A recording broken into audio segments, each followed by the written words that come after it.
tanking the economy and he's tanking the government, and it's all being done for him and for Elon Musk and all the billionaires and everybody else.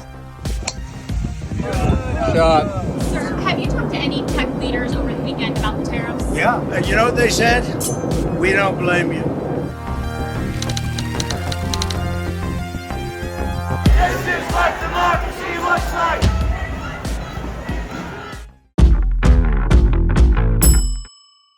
안녕하세요. 데이터를 만지고 다루는 안혜민 기자입니다.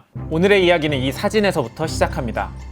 지난 1월 20일에 있었던 미국의 제47대 대통령 취임식인데요. 트럼프가 가운데 위치하고 있고 주변에는 트럼프의 가족들과 정치적 동지들이 위치하고 있습니다.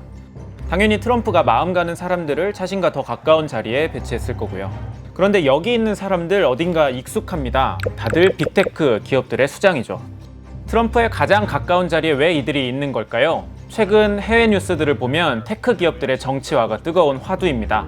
도지의 일론 머스크를 비롯해서 많은 테크 기업 출신 인물들이 백악관의 주요 요직에 배치되었다는 소식도 들려오고 있고요. 그래서 오늘 오그랩에서는 백악관 곳곳에 숨어있는 기술 권력에 대한 이야기를 해보려고 합니다. 먼저 이 취임식 사진에는 보이지 않는 인물, 팔란티어의 창립자인 피터 틸부터 시작해보겠습니다.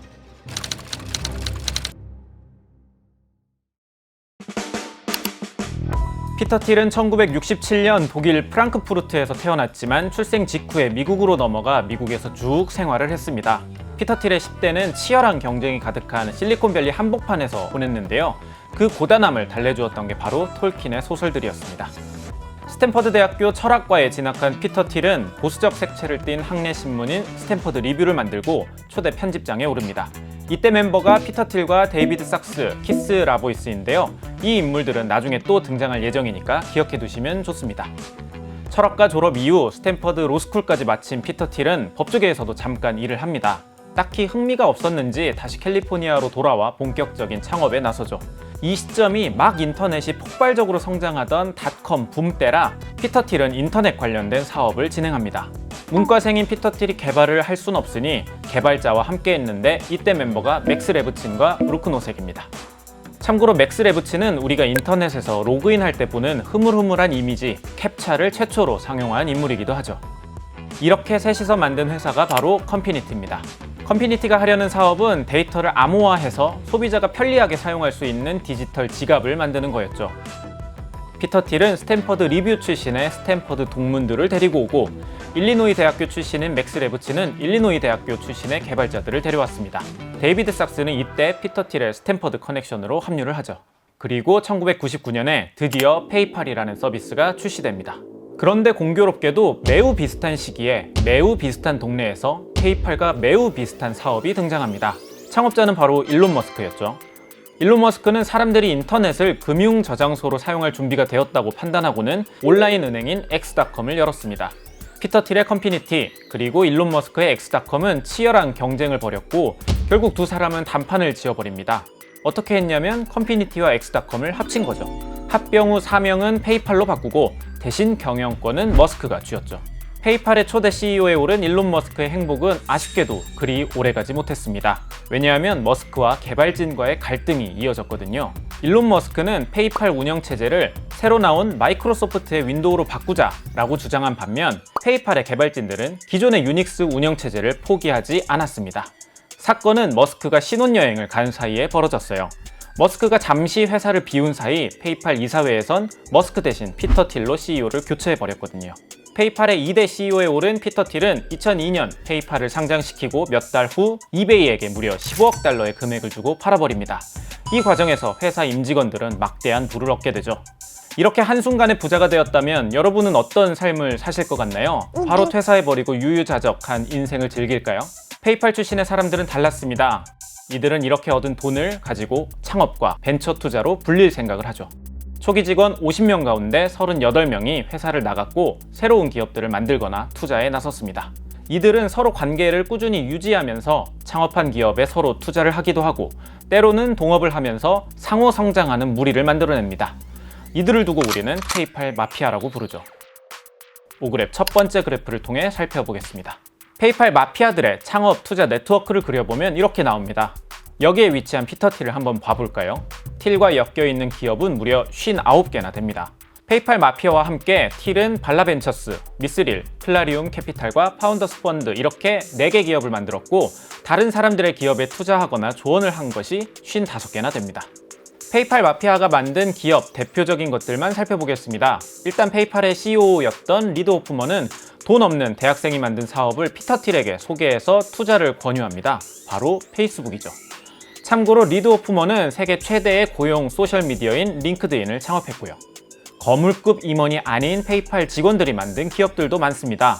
페이팔의 웹 디자이너와 일리노이 대학교 출신의 페이팔 개발자들이 2005년 동영상 공유 검색 서비스를 만드는데 그게 바로 유튜브입니다.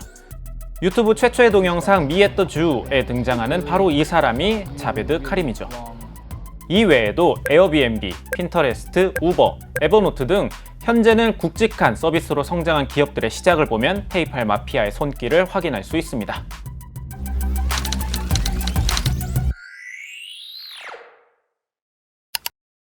페이팔을 팔았던 2002년 이 즈음에 미국을 뒤흔들었던 사건이 있습니다. 바로 9.11 테러죠. 뼛속까지 보수주의자인 틸에게 9.11 테러는 특히 더 충격적이었어요. 어떻게 하면 안보를 더 강력하게 유지하고 미국을 지킬 수 있을까 고민을 한 피터 틸은 페이팔 매각 이후 생긴 자금을 활용해 사업을 탄생시키죠. 페이팔에서 사기에 맞서기 위해 사용했었던 데이터 분석과 기법을 테러 예측에 접목한 프로젝트, 바로 팔란티어였습니다. 그리고 팔란티어를 시작하면서 자연스럽게 백악관과의 관계도 시작되었죠. 팔란티어는 미국 중앙정보국 CIA의 벤처캐피탈인 인큐텔로부터 자금을 받아서 사업을 시작합니다. 그리고 미국 정부의 여러 프로젝트를 따내면서 사업을 확장해 나가죠.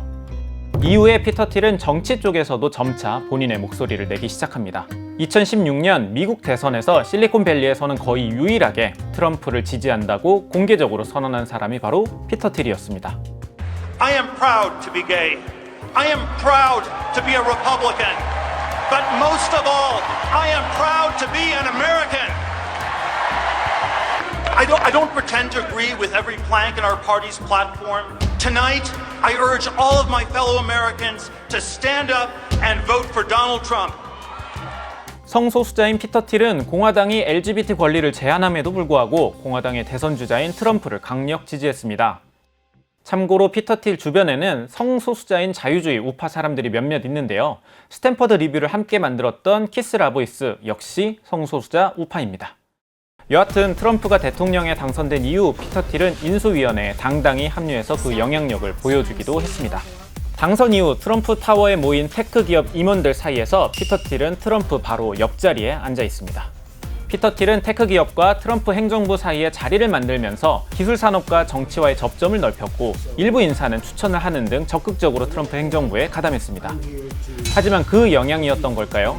조 바이든 행정부가 출범한 이후엔 부침도 겪었습니다. 바이든 행정부는 정부 프로젝트를 공급하는 업체가 편중되어 있다면 막겠다고 선언했거든요. 국방부와 정보기관으로부터 사업을 많이 따왔던 팔란티어는 집중 견제를 받았죠. 이렇게 대통령 한 사람에게만 집중하면 정권이 바뀔 경우에 말짱 꽝이 될 수도 있다는 걸 느낀 피터 틸은 이제 공화당 소속의 국회의원으로 활약할 선수들을 키워내기 시작합니다. 부통령이 된 제이디 벤스가 대표적이죠. 제이디 벤스는 피터 틸의 미스릴 캐피털에서 일을 했고 피터 틸의 지원을 받아서 나리아 캐피털도 함께 창업했습니다. 트럼프에게 벤스를 소개한 것도 피터 틸이고요. 흑수저 출신의 자수성가의 아이콘 벤스는 대선에서 트럼프의 러닝메이트가 되었고 백인 노동자들의 표 확보에 기여했다는 평가를 받습니다. 그 외에도 틸과 함께 제로 투 원이라는 베스트셀러를 쓰고 틸 펠로우십의 이사장이었던 블레이크 마스터스도 피터 틸의 기부금을 기반으로 상원 의원 선거에 나서기도 했습니다. 피터 틸이 뒤에서 트럼프 2기 행정부 탄생에 서포트를 했다면 전면에 나선 1등 공신은 누가 뭐라 해도 일론 머스크일 겁니다. 대선 과정에서 트럼프 옆에서 시선을 강탈했던 건 언제나 일론 머스크였으니까요. 데이터로 살펴보도록 하겠습니다. 5그래프 두 번째 그래프는 2024년 미 대선 후원금 규모입니다. 후원금 규모 상위 100명을 뽑아 그려본 건데요. 그래프를 보면 알겠지만 일단 공화당이 압도적입니다. 그 중에서도 일론 머스크의 후원 금액이 가장 높아요. 2억 9,148만 달러, 우리나라 돈으로 4,275억 원이 넘는 규모입니다. 참고로 올해 우리나라 소방청 예산이 3,311억 원이더라고요. 사실 머스크는 원래부터 트럼프를 지지한 건 아니었습니다. 머스크는 트럼프 1기 행정부에 대해서 부정적인 평가를 내리기도 했고 당시엔 조 바이든을 지지하기도 했죠. 문제는 바이든 정부가 들어서면서 머스크와 내내 갈등을 벌였다는 겁니다. 테슬라를 통해 전기자동차의 혁신을 보여주던 머스크를 바이든 정부는 무시했습니다. 백악관에서 열린 전기자동차 정상회담에서도 GM과 포드 경영진은 초대했지만 머스크는 초대하지 않았어요. Didn't mention Tesla once and praised GM and Ford for leading the EV revolution. So you were pissed. Does this sound maybe a little biased? 마음의 상처를 입은 일론 머스크는 2024년 대선에서는 트럼프를 공개 지지합니다. 머스크는 매우 공격적으로 선거 유세에 동행하면서 연설을 했고 엄청난 금액을 후원하면서 말 그대로 물심양면 트럼프를 위해 뛰었습니다. 그리고 결국 트럼프는 당선되었죠.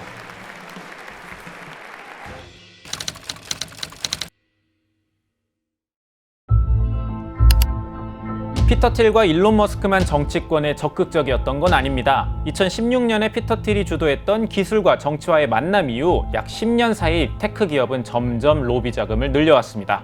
5그래프 세 번째 그래프는 산업군별 로비 자금입니다. 미국의 선거 자금과 로비 데이터를 추적하는 비영리 단체 오픈 시크릿의 자료를 가지고 지난 2004년부터 2024년까지 주요 산업군별로 로비 금액을 정리해봤습니다. 테크 기업이라고 할 수 있는 전자제품 제조업과 인터넷 기업의 흐름을 보면 2016년 트럼프 1기 행정부 이후 크게 늘어나는 것이 보입니다. 전자제품 제조업군은 과거엔 4위, 5위권이었다가 현재는 로비 규모 2위로 뛰어올랐고요. 인터넷 산업 역시 빠르게 로비 규모가 늘어나고 있습니다. 빅테크 기업들이 로비 규모를 늘린 만큼 함께 움직일 로비스트의 규모도 상당합니다. 메타는 지난해 역대 최고 금액인 2,443만 달러를 로비로 지출했는데 메타의 로비스트는 2016년 31명에서 2024년 65명으로 늘어났죠. 이 수치는 미 의회 의원 8명당 1명 꼴입니다. 아마존은 의원 6명당 1명씩 담당 로비스트가 붙을 정도로 규모가 커졌어요. 그리고 등장한 트럼프 2기 행정부, 이미 트럼프와 1기 때부터 밀착했었던 피터 틸은 아예 백악관 내부에 자기 사람들을 앉히고 있습니다. 일단 일론 머스크가 이끌고 있는 미국 정부 효율부 도지에는 팔란티어와 틸 파운데이션, 안드릴 같이 피터 틸이 만든 기업의 직원들이 다수 포진되어 있습니다.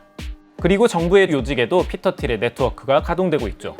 피터 틸과 함께 스탠퍼드 리뷰를 만들고 페이팔에서도 함께 했었던 데이비드 sak스, 지금은 미 행정부의 AI 가상화폐 짜르로 임명되었습니다. 또 스탠퍼드 리뷰 편집장을 역임하고 페이팔에서는 CFO를 했던 켄 하워리는 주 덴마크 대사로 임명되었죠. 그린란드 메이비라는 트럼프의 핵심 사업이 달려있는 매우 중요한 자리죠. 참고로 켄 하워리는 머스크가 그의 집에서 먹고 자고 할 정도로 절친이라고 합니다. 보건복지부 최고정보 책임자 클라크 마이너도 팔란티어 출신이고요. 국무부 경제성장 에너지 환경 담당 차관보인 제이콥 헬버그도 페이팔과 팔란티어 출신입니다. 참고로 이 제이콥 헬버그는 아까 언급했던 인물이죠. 피터 틸과 스탠퍼드 리뷰를 함께 만든 키스 라보이스와 결혼한 사이입니다. 블룸버그에서는 트럼프와 일론 머스크가 주도하고 있는 정부 효율부 도지의 주요 사업들이 알고 보면 뒤에서 피터 틸의 영향력 하에 있다는 기사를 내놓기도 했습니다. 피터 틸과 일론 머스크의 자극을 받은 것인지 혹은 트럼프 눈밖에 나면 좋을 게 없기 때문인 건지 빅테크들은 트럼프와의 접점을 늘리려고 노력 중입니다. 트럼프 취임을 축하하는 기부금도 줄 서서 낼 정도로요. 주요 기업들은 대통령 취임식과 파티, 만찬 같은 행사에 활용할 수 있는 자금을 기부금이라는 이름으로 대통령에게 선물을 해오고 있습니다. 5그래프 네 번째 그래프는 미국 대통령 취임 축하기금 변화입니다. 지난 2016년 대통령 당선 이후 열린 취임식에서 트럼프는 역대 어느 대통령보다 많은 기부금을 받았습니다. 그리고 올해 그 기록을 다시 깨버렸죠. 지난 1월 집계된 금액이 역대 최고치인 1억 7천만 달러입니다. 기부금이라는 선물을 준 기업들 중에는 빅테크 기업들이 다수 포함되어 있습니다. 아마존, 구글, 마이크로소프트, 애플, 오픈 AI 등. 참고로 메타는 단 한 번도 대통령 취임 축하 기부를 한 적이 없었는데 이번에 기부금 100만 달러를 냈습니다.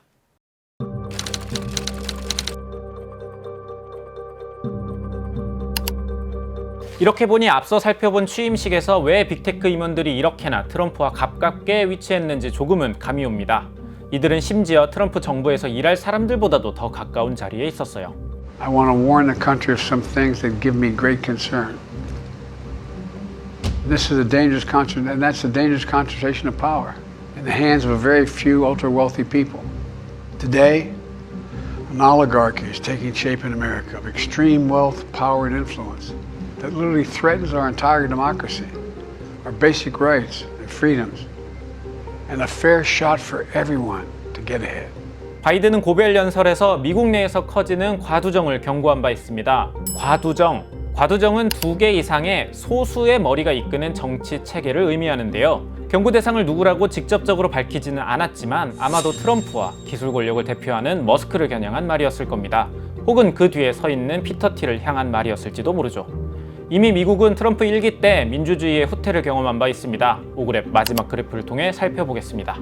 스웨덴에 있는 민주주의 다양성 연구소에서는 매년 3월 VDEM이라는 민주주의 지수를 발표하고 있습니다. 순항하던 미국의 민주주의 지수는 트럼프 1기 행정부 때 매우 크게 떨어졌어요. 0.85에서 0.73으로 말이죠.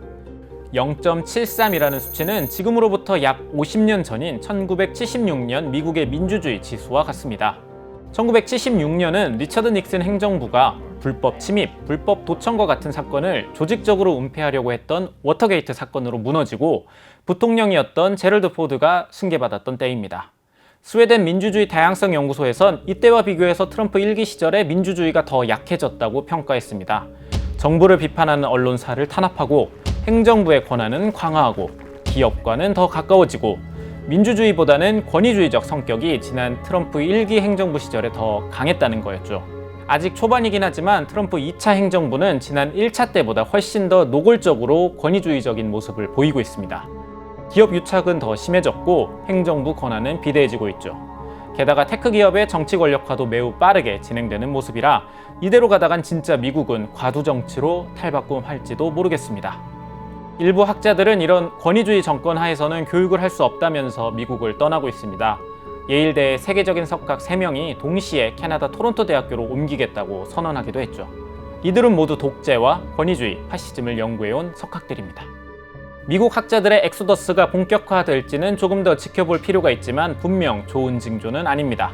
그래도 정치권에서 가만히 있는 건 아닙니다. 버니 샌더스 연방 상원의원은 과두정과의 싸움이라는 이름을 걸고 전국 투어에 나서고 있습니다. 버니 샌더스는 많은 시민들을 만나면서 마음껏 권력을 휘두르는 트럼프와 머스크를 비판하고 이들을 경계해야 한다고 목소리 높이고 있습니다. They think they can roll over us, but they're not. We're going to fight back. And not only are we going to fight back and defeat Trumpism and oligarchy and authoritarianism, 과두정과의 싸움을 해내야 미국 내의 불평등과 양극화를 해소할 수 있다는 거죠. 그래야 민주주의도 회복할 수 있다고 믿는 겁니다. 미국 내에서 기술과 안보를 결부짓는 흐름은 점점 커지고 있습니다. 그 중에서도 가장 뜨거운 AI 기술은 중국에게 선두를 빼앗기지 않겠다는 이유로 점점 더 안보와 결합해서 다뤄지고 있죠. 이런 흐름이라면 기술 권력과 정치의 거리는 훨씬 더 가까워질 겁니다. 피터 틸과 일론 머스크의 네트워크는 이미 백악관 곳곳에 자리를 잡고 있고요.